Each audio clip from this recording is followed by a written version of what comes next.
భోజనం తర్వాత ఇవి తింటే బరువు అనేది ఈజీగా తగ్గొచ్చు. అవేంటో చూద్దాం. భోజనం చేసిన తర్వాత కొన్ని పదార్థాలు తీసుకోవడం ద్వారా క్యాలరీలు త్వరగా కరిగి మెటబాలిజం ఇంప్రూవ్ అవుతుంది. భోజనం తర్వాత సోంపు, జీలకర్ర కలిపి కొద్దిగా తీసుకుంటే డైజెషన్ బెటర్గా అవడమే కాకుండా పేగులకు శోషణ శక్తి కూడా పెరుగుతుంది. తద్వారా మెటబాలిక్ రేట్ అనేది పెంచుకోవచ్చు. అలానే తిన్న తర్వాత వాము నానబెట్టిన నీళ్ళలో తాగడం ద్వారా బ్లోటింగ్ వంటి సమస్యలు తగ్గి అరుగుదల వేగవంతం అవుతుంది. తద్వారా బరువు పెరగకుండా చూసుకోవచ్చు.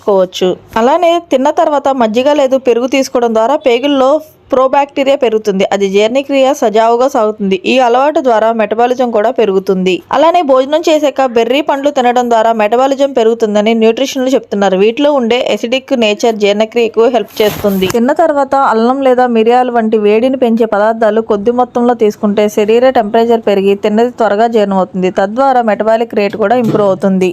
తిన్న తర్వాత గ్రీన్ టీ తాగడం వల్ల కొవ్వంతా కరుగుతుంది.